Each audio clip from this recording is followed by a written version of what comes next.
lupang ito. Tinuro na ha. Hindi na pwede tayo magkamali.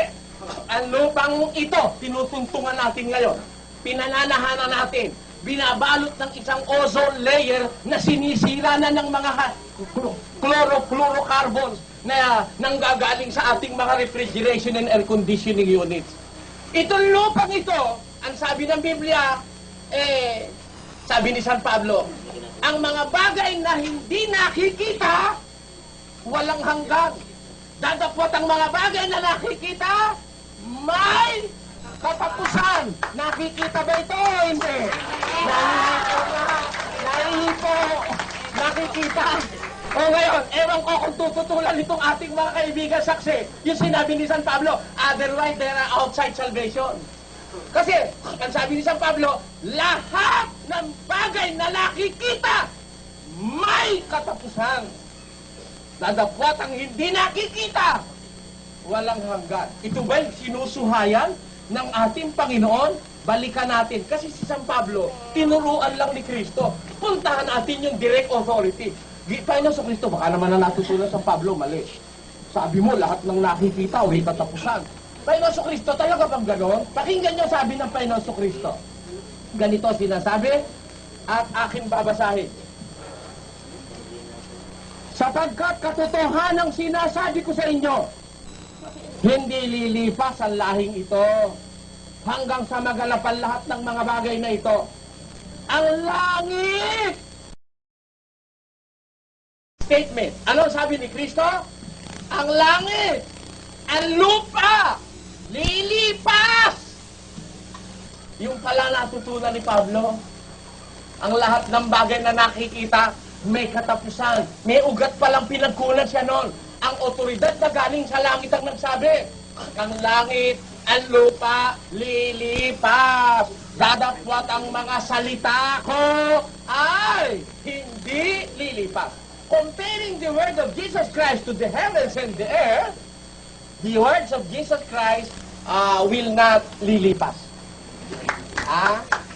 Pero, ang langit at ang lupa ay lilipas. Siguro tama na yung sitas na yun. Tama na. Sabi nga ng mga Tagalog, walang katagang sabi sa marunong umintindi. Ayun. Pagka marunong umintindi, naiintindihan mo na ang langit at ang lupa lilipas. Sinabi ni Kristo, hindi naman niya sinabi, ang langit at lupa lilipas, nagbibiro lang ako. Walang sinabi siya noon. Nung sabihin niya lilipas, he really meant it. Sapagkat dinalawan niya ang katotohanan. Sabi niya, katotohanang sinasabi ko sa inyo. Ngayon, pagka si Kristo lang nagsabi, alam niyo mga kapatid, ganito pag-aaral sa Biblia. Pag si Kristo ang nagsabi, superseded na ang lahat ng ibang spokesman. Wala nang magagawa yun. Sinabi na nga ni Kristo Pagka halimbawa, sabi ni Solomon, hindi lilipas. Sabi ni Kristo lilipas. Sino paniniwala mo? Si Solomon o si Kristo? Natural si Kristo. Yun ang galing agad sa, diretsong galing sa langit Pakinggan niyo. Sa isang talata ng Mateo, ganito ang sabi sa Kristiyano. Ewan ko kung Kristiyano mga saksi ni Jehovah, pero sa Kristiyano ang sabi ganito. Huwag kayong patawag na rabi, sapagkat iisa ang inyong guro. At kayong lahat ay magkakapatid. Ayun. Huwag kayong patatawag na guro. Rabi. Yung salitang rabi, ibig sabihin plural nung salitang rabonay na ang kahulog ay guro. Sabi ni Kristo sa mga apostol, huwag kayong patatawag na rabi. Bakit? Iisa lang ang inyong guro, kayong lahat magkakapatid.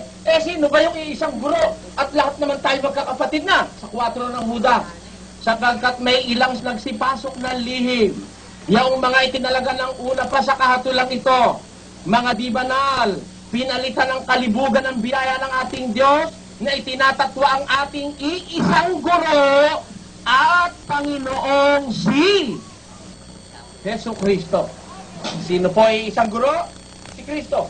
Kaya lahat ng aral na ikaliligtas ng Kristiyano, magagaling kay Kristo. At siya po ang anointed by the Father to teach salvation in the last day. Ang sabi nito sa Hebreo 1:2, ganito ating mababasa. Ang Diyos na nagsalita ng unang panahon sa ating mga magulang sa iba't ibang panahon at sa iba't ibang paraan sa pamamagitan ng mga propeta ay nagsalita sa atin sa mga huling araw na ito sa pamamagitan ng kanyang anak na siyang itinalaga na tagapagmana ng lahat ng mga bagay na sa pamamagitan naman niya ginawa ang sanglibutan. Sino po ang pinagsasalita ng Diyos ngayon sa ating panahon? Hindi na ho si Moises eh.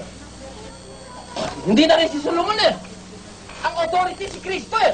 Ang Diyos na nagsalita noong unang panahon sa ating mga magulang sa iba't ibang panahon, sa iba't ibang paraan, nagsalita sa atin sa mga huling araw na ito sa pamamagitan ng kanyang anak na itinalagang tagapagmana ng lahat ng bagay.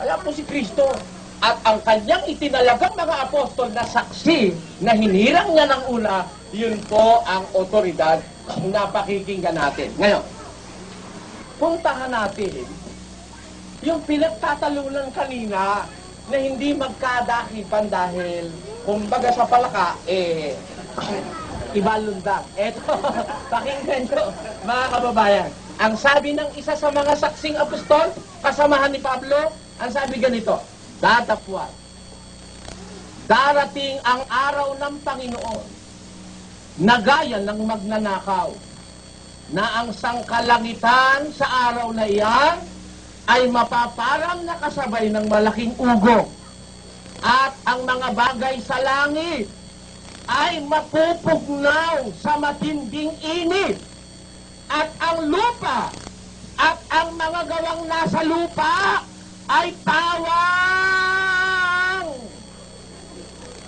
masusunog.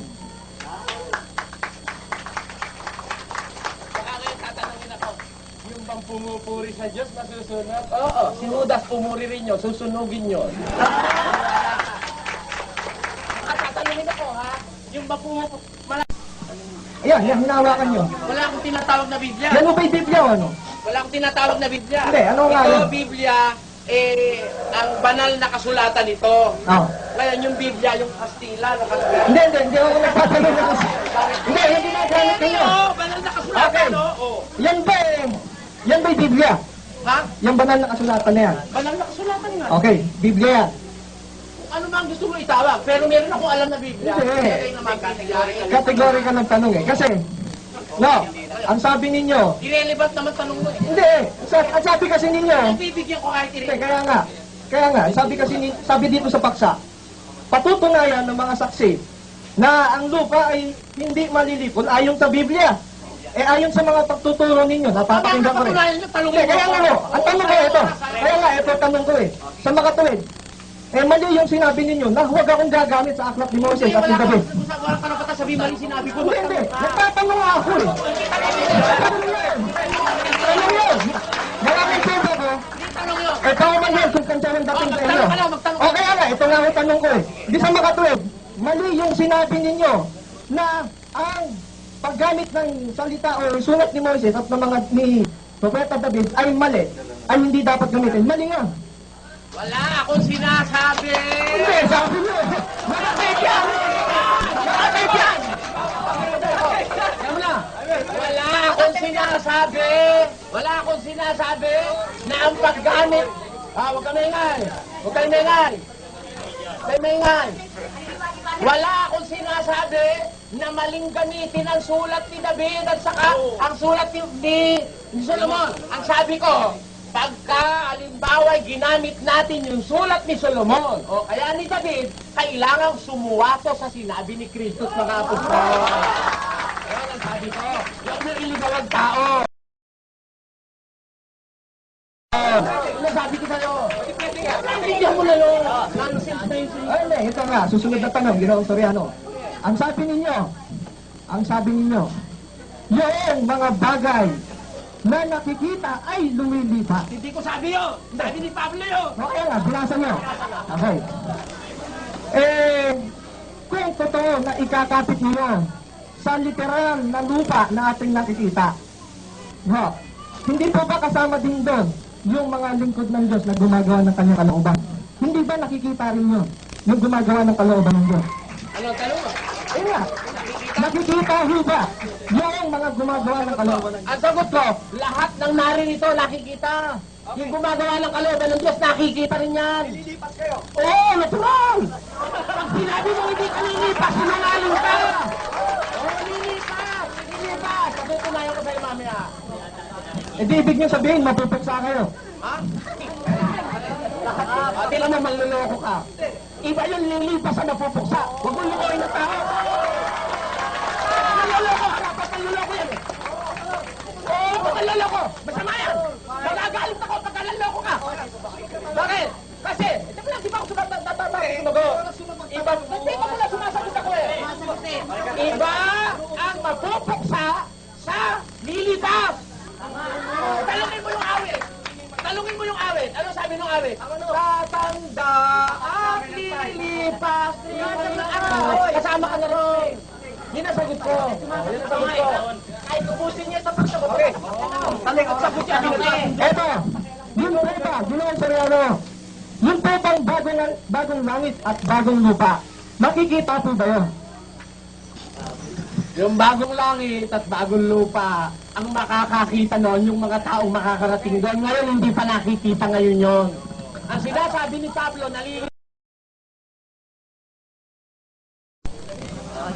ang sagot ko, ang sabi ni Pablo, lahat ng bagay nalilipas, yung nakikitang pangkasalukuyan. Iba yung makikita sa hinaharap. Ayun. Yung sagot ko, maliwanag na yan, ha? Ito yung tanong na ayaw niyong ulitin ko. Yung po bang pumupuri sa Diyos ay kanyang lilipulin o ililigtas niyo? Isa sasagot to. Ang tanong niya, kung yun daw pumupuri sa Diyos, ay kanyang lilipulin o ililigtas niya. Alam nyo, mga kababayan, yung tanong niya, irrelevant of the topic. Irrelevant. Kasi, pinag-uusapan, specificamente, ang lupang ito, masusunog, lilipas. Hindi yung pumupuri sa Diyos ang lilipas at masusunog. Yun ang aking sagot. Yun. Yung po bang lupang ito, hindi po ba pumupuri sa Diyos to? Kung ang pag-uusapan, itong lupang ito. Ano? Itong lupang ito. Ano ibig mo sabihin ko sa lupang ito? Ito, sinasabi niyo. Ito lupa. Lahat. Pag sinabing lupang ito, anong implikasyon ng sinasabi mo lupang ito? Liwanagin mo muna. Ito ba lang lupa? O pati establishmentong nakalagay dyan? Pati yung sistema dyan? Kaya nga tayo pinililiwanag ko talong mo. Liwanagin mo. Sige, liwanagin mo. Eh, hindi. Kasi sabi niyo, ginamit niyo yung salitang lupang ito. No? Nalilipas, sabi niyo. O di, ito yun. Alin nyo? Ito, inaapakan natin. O, yun lang inaapakan. Itong planetang lupa. Planeta lupa. Hindi Oo. kasama sistema? Hindi na, basta yung nasa tema natin. Yung nasa tema ng lupa. Hindi sistema, yung nasa lupa, nasa tema natin na lupa. Ito yung planeta. Ngayon, ang tanong ko sa inyo, hindi ba pumupuri sa Diyos tong lupang ito na nasa tema natin? Kung ang pag-uusap dun sa nasa isip kong lupang ito, kasi iba po yung lupang ito na nasa isip niya. Hindi, nasa tema yun. Ito muna. Hindi pa ako tapos eh. Nasa isip ko, nasa tema. Hindi, yung nasa... Ang temang sinasabi kong lupang ito, na nasa isip ko, at baka iba yung nasa isip niya, ang lupang ito sa tema, itong lupang nakikita, yung laman ng lupang ito, pati yung sistemang balakyot na narito. Ayun, ang sinasabi ko tema, na lupang ito. Ngayon, kung yun pumupuri sa Diyos sa palagay mo, nasa sa'yo yun. Wala po bang mababasa sa Biblia na ang mga nilikha ng Diyos, katulad ng langit at lupa, pumupuri sa Diyos? Kung ang pagpuri ang pag-uusapan, pati buwaya pumupuri sa Diyos. Yun ang sagot ko. Kaya ang tanong ko ganito, ang sabi niyo kanina, kung si Judas pumupuri sa Diyos. Kaya ang tanong ito, pumuri sa Diyos. Ngayon, kailan siya pumuri sa Diyos? Yung siya ba ay hindi pa nagkakasala o nung nagkasala na siya? Ano tanong? Kailan? Nung hindi pa nagkakasala. Nung hindi pa gumagawa ng mortal na kasalanan. Yun. Sino tatanong? Di, top time na ba? O yan, wala na. I-ano na lang natin sa tayo. Kasi merong 2 minutes na doon sa 20 minutes or 2 minutes na consume. Tumigil tayo ng 22 minutes, no? So, meron pang 2 minutong natitira. Tuloy ang tanong. Tuloy ang tanong. Ito po, ang sabi niya, kung si Judas ay pumupuri sa Diyos, Pumuri sa Diyos eh. At tapos sabi niya, yun daw nung siya'y naglilingkod sa Diyos. Ang tanong ko eto, ibig niyong bang sabihin ang lupa na ating tinatahanan ayon sa tema nagkasala sa Diyos, kaya ito pupuksain? Alam niyo, mga kababayan, nililigaw kayo nitong ating kapatid. Ito nga, sagot ko! Siyempre sila kausap natin. Sasabihin niyo, sagot ko, hindi sa tao. Alam mo, masusunod, hindi mapupuksa. Iba po ang kahulugan sa Biblia ng mapupuksa. Kaya sa masusunod. Pwede na, ipakita mo. Pwede kang masulog pero hindi ka napuksa. Yung mga ulang Kristiyano, sinulog ni Nero. Pero pinuksa ba yun? Niloloko kayo nito eh. Niloloko kayo. Ito yung mga ginasabi sa termino eh. O kaya huwag kang gagamit ng panluloko. Nakaharap ka kay Soriano, hindi ka lulusot. O sige. E di ang sabi ng Biblia, ang lupa masusunog. E di hindi mapupuksa ang lupa. Ang lupa masusunog. Ano ang kasunod ng pagkasunog? Hintayin mo mamaya. Hindi mapupuksa. Ang sabi kasi niya, ang masusunod, hindi mapupuksa. Eh, ang tema nila, hindi mananatili ang lupa. Eh, di mapupuksa.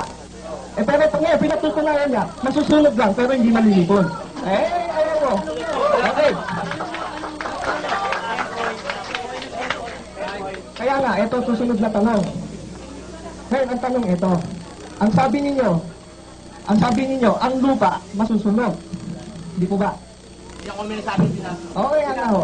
Uulitin ko lang yung itinanong kong huli. Kung ito ay masusunog. Sa mga kapit, meron pa lang. Hindi ninyo natitiyak na ito'y malilibol. Alam mo kapatid, para makatiyak ka sa sinasabi ko. Ang sinabi ko, na binasa ko sa Biblia, masusunog. Kung ano ang susunod na pangyayari, hintayin mo mamaya sa pagtayo ko, di pa natatapos ang pindig ko. Pero tatandaan po ninyo, ang sabi po ni Ginoong Soriano, kapag masusunog, hindi malilibol. Kapag hindi mapapagsa. Tatandaan niyo. Teka, Tapos daw yung 10 minutes. Thank you. Oh, sige.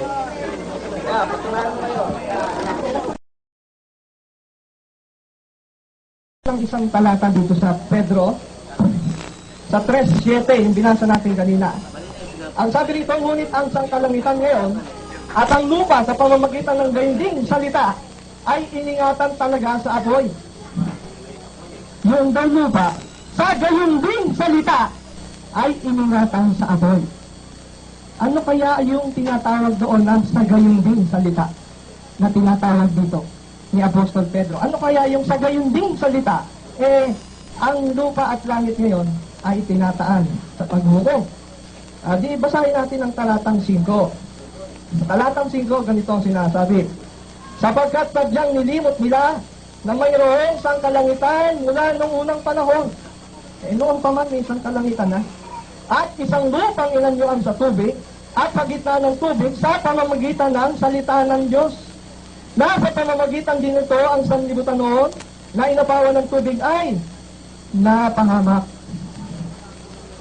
Kaya nga dito sa ikalawang Pedro 2:5, sa bandang huli ang sabi rito, iningatan si Noe na tagapangaral ng katwiran na kasama ng ibang 7 pa, noong dalhin ang pagkagunaw sa sanlibutan ng masasama. Alin ang nagunaw mo? Yung panglupa? Na literal? Hindi. Yung lupang mga masasamang tao. Kaya sabi ni Pedro, sa gayon ding salita, ang malilipod ay yung mga taong masasama. Sa gayon ding salita, hindi malilipod itong lupa. Kung paanong panahon ni Noe, hindi nalipod yung lupa. Sa gayon ding salita, ang sabi. Hindi natin pwedeng baguhin nyo. Tapos na ata.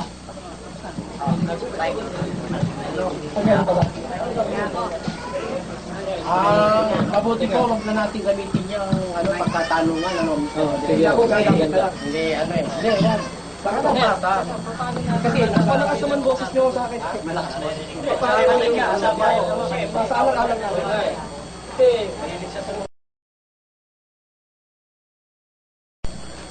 Sabi mo, hindi literal yung masusunog sa ikalawang Pedro.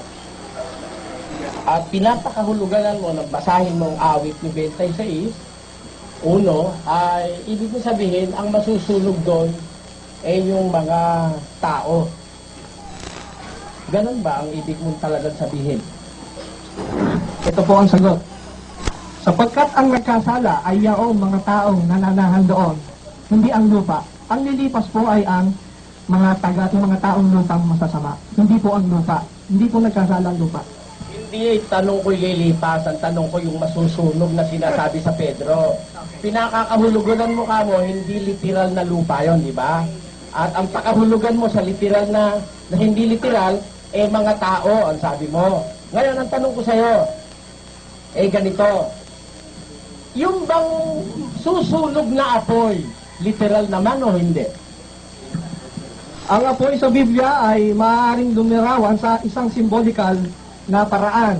Ito'y maaaring lumarawan sa mismong paglipol. Ang sagot mo. Hindi, ako sumasagot, tuturuan niyo ako. Sa Biblia, sabi mo ang tinatanong ko sa'yo, yun sa Pedro. Nasa Biblia. Sa Pedro. Nasa Biblia, Pedro. Yung nasa Pedro, Oh. na ikalawang Nasa Pedro Biblia. 3:10, yung bang apoy doon, literal na apoy o spiritual na apoy? Kaya nga po, yamang hindi literal yung susunogin na lupa, di symbolical yung apoy. Ano ngayon yung apoy Ngayon. na susunog na symbolical na apoy doon sa ikalawang Pedro 3:10? Ayun. Ito ang masasabi ko sa inyo, Ginoong Soriano. Sinusunod ko lang, binabatay ko lang yung aking sinasabi sa inyong paniwala na gumamit ng apoy. Paliwanag ka ba? Teka muna. Mr. Moderator, mali ang sagot eh. Mali ang sagot. Sabi mo, ang susunog hindi literal na lupa. Yung apoy. Ang sabi mo, symbolical din. Ano ngayon yung symbolical na hindi literal na apoy na susunog sa mga tao? Specific mo. Huwag mo sabihin, may pakahulugan namin. Specific mo yung nasa Pedro. Ito sa mga tanong ko. Ang tinatanong sa atin ni Ginoong Soriano, ano yung symbolical na apoy? O kaya nga, ito sagot ko nga eh. Sa apoy, sa Biblia, sa apoy tuloy. Sa Biblia, ang apoy, ito'y lumalarawan sa walang hanggang pagkalipon. Eternal destruction. Kaya nga sa Apocalypse, teka, sandali ako. Yung tinatawag na dagatang apoy. Sandali lang, di ba ako tapos sa mag-got? Relax lang po kayo. Yung tinatawag na dagatang apoy sa Apocalypse, ang sabi ron, yun ay ikalawang kamatayan. Kaya yung apoy sa Biblia, hindi lang lahat tumutukoy yun sa literal apoy. Kasi sa Biblia may sabi ron, ang Diyos ay apoy. Ang Diyos pala ay apoy. Hindi naman ako makulit eh. Ang tanong ko sa'yo, kung ang apoy kamong tinutukoy na symbolical ay eternal destruction, yun bang apoy na eternal destruction na sinasabi mo na dagat-dagatang apoy, yung ba pansamantala lang o eternal na? Yung bisa ng apoy na yun, walang hanggan. Yung symbolical na apoy na yun. Ang bisa nun, walang hanggan. Magbibigyan ng example sa inyo. Ayoko po ng example. Ang susunod kong tanong nito. Ang susunod kong tanong. Kung yung apoy, sandali, ang apoy ba sa dagat-dagatang apoy, literal na apoy, o symbolikal na apoy, o apoy na walang hanggan, o ano? Sige, ano yung apoy sa dagat-dagatang apoy na sabi mo eternal destruction? Ayun na nga po yun. Walang hanggang pagkalipol. Kaya nga nagsabi. Kaya ang epekto nun, walang hanggang pagkamatay. Hindi na, wala nang pagkabuhay. Halimbawa po, babasa po ako ito. Sige, tama na yan. Ang tanong ko sa sunod. Pag napunta ron eternal destruction, wala nang pagkabuhay. Si Satanas ba, pag nilagay sa dagat-dagatang apoy, mawawala ang existence ni Satanas? Tanong ko, sagutin mo. Kung walang hanggang pagkalipol yun, lilipulin naman talaga ng Diyos si Satanas eh. Hindi naman magtatagal yan eh. Ewan ko lang, ba't gusto nyo atang panatilihin si Satanas? Lilipulin ng Diyos yan, gagamitin yung apoy. Huwag ka mag-side comment. Mali yan, mali ang ginagawa mo. Wala akong sinabi na gusto kong si Satanas ay manatili. Ang tanong ko ganito, kung mawawala na ba ng buhay si Satanas? Mawawala na ba ng buhay si Satanas pag nilagay na siya sa dagat-dagatang apoy? Yun ang sagutin mo. Huwag ka magsaside comment. Hindi Kasi yung tanong na yung pang-elementary, wala na po bang mas mahirap doon? Elementary ayaw mo sagutin.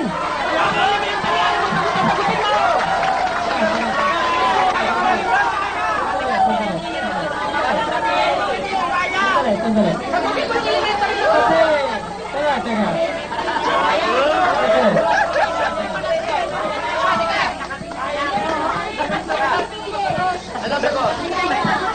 Kasi, nasa period tayo ng 10 minutes na tanungan, no? Kung yung tanong, sasagutin mo. Kung hindi mo sasagutin, sabihin mo na. Hindi mo sasagutin ito. Kaso kaya ka eh. Hindi, kasi, Napakadali. hindi, Kayo bata. Teka na. Kasi hindi ka pwedeng sasabihin mo na parang chicken feed lang siya. Yung tanong chicken feed. Yung tanong, hindi. Kasi hindi pa pwedeng sasabihin mo yung tanong, very elementary. Yung personal ni Gino. Hindi. Oo nga. Kasi kung ganyan na sasabihin mo very elementary, then mag-set tayo ng standard na Eto, huwag kayo nahatol na tama na kung may mabasa. Pag-aralan natin kung tama ang pagbasa. Baka mamaya sinisimpay ninyo.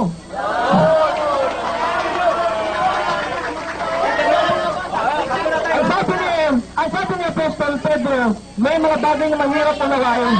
Kaya, suriin natin yan. Huwag natin titignan ng basta kung ano yung nakasulat. Basta suriin natin. Ang tanong ko, ulitin ko. Ang tanong ko, ulitin ko. Huwag natin silang sisihin dahil kuminsan talagang ganyan. Ang audience nakakasabat dahil nakikita nila yun. Alam mo yung Miron, mas mahusay yan doon sa talagang nagdadami.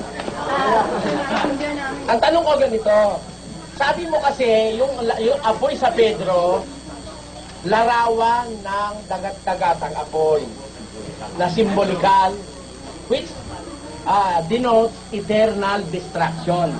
When you mean eternal destruction, you will cease to exist. Mawawalan ka na ng pag-iral. Ang tanong ko sa iyo ganito, kung mabasa ko na miski sa dagat-dagatang apoy, hindi mawawala ang existence ni Satanas, tatanggapin mo. Nanloloko ka. Ito po tanong ko. Sagot! Natasagot. Hindi po ninyo panahon magpatotoo ngayon? Ay, panahon na magtanong.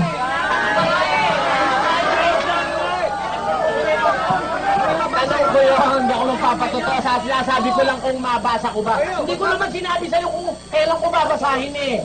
Kung mabasa ko ba na kahit sa dagat-dagatang apoy umiiral pa rin si Satanas. Tatanggapin mo, niloloko mo mga tao nito.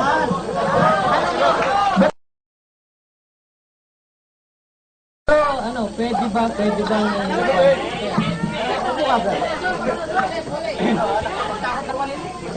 yung tanong, kasi yung istorya, meron daw yung apoy na eternal destruction ba yun? Ngayon, ang tanong ni Sir Soriano, kung ilalagay mo dun yung si Satanas, mamamatay, mag-cease na to exist. No? Ang sagot mo, malilipol. So, mawawala si Satanas. Sabi ni Mr. Soriano, patutunayan niyang hindi. So, medyo interesting yata yung patunayan natin. Bigyan natin ng moderator.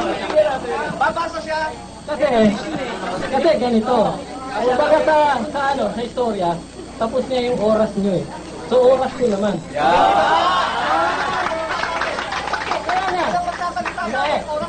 Met, tatanungin ko siya.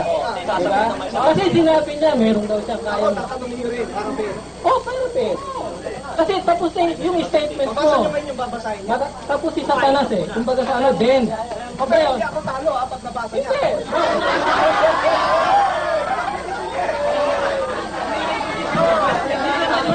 Mga kaibigan, dito, sa tingin ko, walang panalo, walang talo. Okay. Hindi. Sige. Tanong natin, Mr. Soriano, paano ho ba yun? Ganito po kasi yan. Kasi yung sinabi niya na yung daw apoy Sandali lang po. Wala nang oras yan. Hindi, wala. Hindi ko pa oras. Moderator na yan. Moderator eh.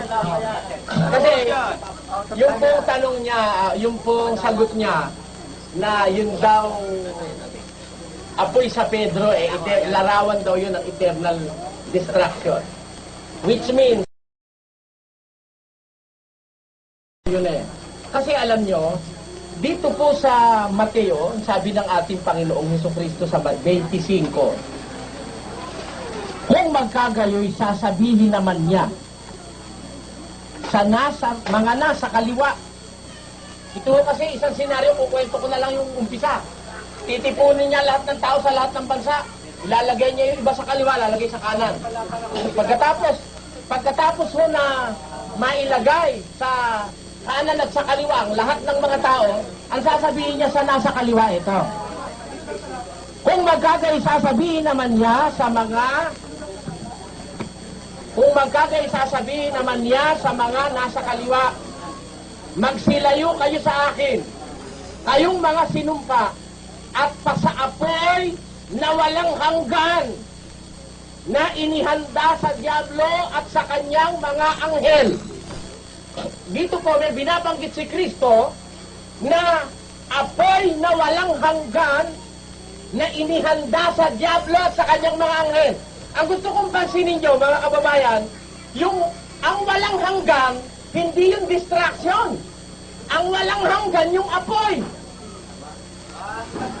Naintindihan nyo? Apoy na walang hanggang inihanda sa diablo at sa kanyang mga anghel. Alin ba yung apoy na yon? Pakinggan nyo sa Apokalipsis kung alin yon.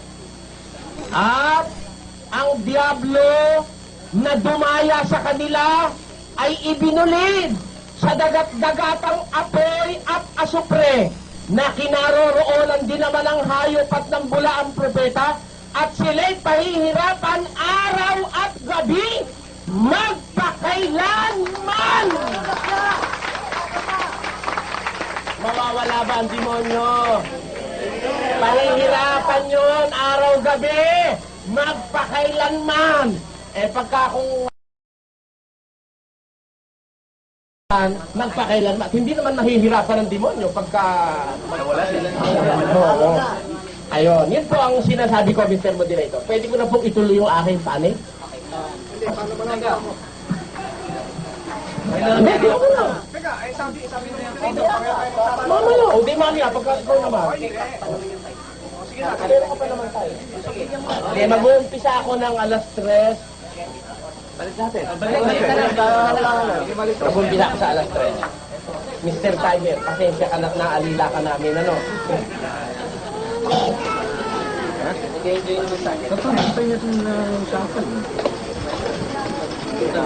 Sige po.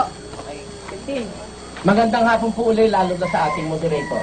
Alam nyo, mga kababayan, ganito. Itong ating kausap, gaya ng sinasabi ko sa inyo, mapanganib na tao ito. Gumagamit ito ng mga terminasyon na magliligaw sa isang hindi nakakaunawa ng buo sa Biblia. Ang sabi ko kanina, ganito. Sabi ko, yung pag-uusap batay sa Biblia.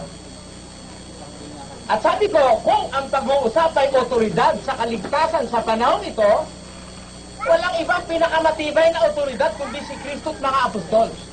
Kaya kapag gagamit sila ng mga ibang sulat na kokontra doon sa sinabi ni Kristo at mga apostol, ang dapat natin gawin kung pagpipiliin tayo, ang kunin natin yung sa kay Kristo at mga apostol. Ayun. Doon siya nagtatanong na, dinadaya na kayo. Ano ba ikaw, Mr. Soriano, yung Biblia? Hindi ba yung bagong tipan na Biblia? Hindi Biblia yung bagong tipan. Bahagi yon ng Biblia. Nayan mo ng ayon sa Biblia. Yan ang dapat natin. Yun ang matalinong pag-iisip. Oo. Pero, pagka sinabing patutunayan ayon sa Biblia, lahat pala sa Biblia, hahanguin mo. Ligaw ang isip mo nun. Bakit? Kung patutunayan mo ayon sa Biblia, yung bang binasa ko wala sa Biblia, na lahat ng bagay na nakikita may katapusan. Yun ba wala sa Biblia? Nasa Biblia. Eh yun, ang mga saksi, ang ugali, hindi na nila kukunin yun. Hindi na. Hindi na nila kukunin yun. Babaliwalain na nila yun. Ang katunayan, hindi na nila ipinaliwanag kung anong kahulugan ng sinabi ni Pablo. Bagaman nire-refute niya na yung kahulugan daw nun yung nakikita. Eh yan ang bagong lupa. Nakikita ba yan o hindi? Sinulat ko. Meron daw mababasa sa Biblia na ang lupa'y mananatili magpakailanman. Ha? At pagkatapos, yung kang bagong langit at bagong lupa, nakikita o hindi? Sumagot siya isang kasamang maliit doon sa bandaroon. Nakikita. Tingnan kung gano'ng mandaya ang saksi ni Jehovah. Bakit? Hindi ko naman masasabi hindi Tagalog ito. Iba ho yung nakikita kaysa makikita. Huwag kayong paloloko sa saksi ni Jehovah.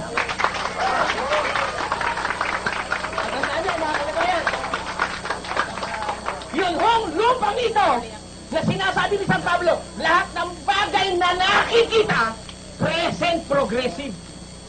Sabi ni Pablo, lahat ng bagay na nakikita, kailan? Ngayon. Nakikita, present progressive. May katapusan. Pero wala akong sinabing, yung makikita, may katapusan din. Iba ho yung makikita sa nakikita. Naintindihan nyo ba? Ano po ang tema, mga kababayan? Paalala ko lang.